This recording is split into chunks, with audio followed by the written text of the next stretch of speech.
الصلاة والسلام عليك يا رسول الله. الصلاة والسلام عليك يا حبیب اللہ. ذرا غور کیجئے، جس پاکستان میں ہم زندگی بسر کر رہے ہیں، اس پاکستان کے قیام کی وجہ بھی دین ہے. اس پاکستان کے استحکام کی وجہ بھی دین ہے. اس پاکستان کی بنیاد بھی ایک دین ہے. اس پاکستان کا تصور پیش کرنے والی شخصیت،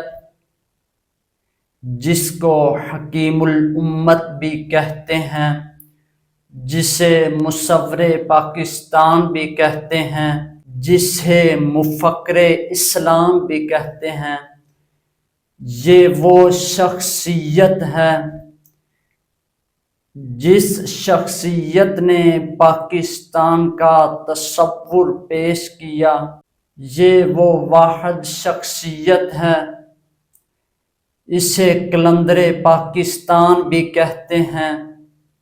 یہ اللہ کے ولی بھی ہیں، اللہ کے پیارے بھی ہیں، اور اس پاکستان کا تصور بھی آپ نے پیش کیا.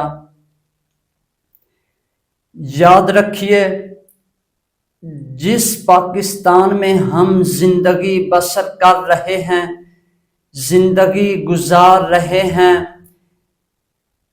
اس پاکستان کا مطلب کیا ہے؟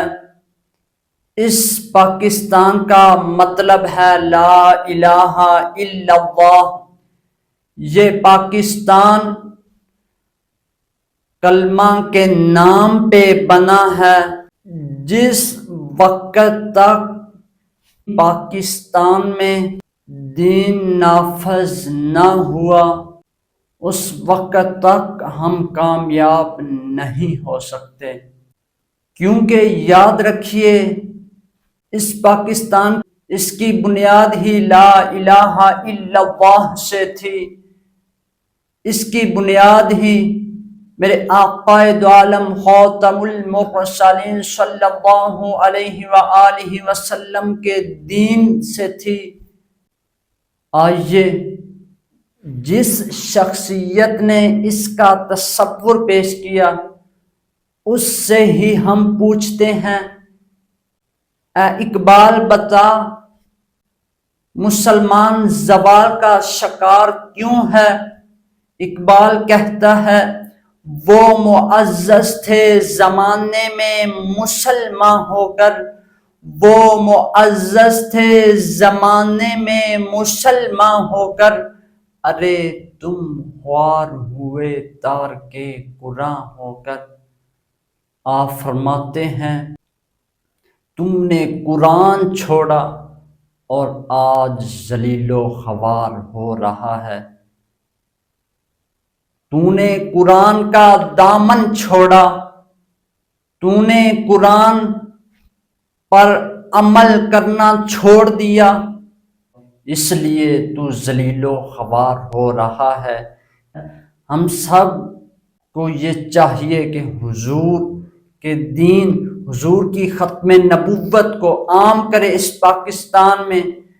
اس پاکستان میں ہر فرد تک حضور کی ختم نبوت کا پیغام پہنچائیں، تاکہ میرے حضور خاتم المرسلین صلی اللہ علیہ وآلہ وسلم کے دین کے نام پر پاکستان بنا. وہ حبیب کریم خاتم المرسلین صلی اللہ علیہ وآلہ وسلم ہم سے راضی ہو جائیں. یہ ہم آج عہد کریں، پیغام خاتم المرسلین جاری رہے گا، جاری رہے گا، جاری رہے گا انشاء اللہ عز و جل. وما علینا الا البلاغ المبین.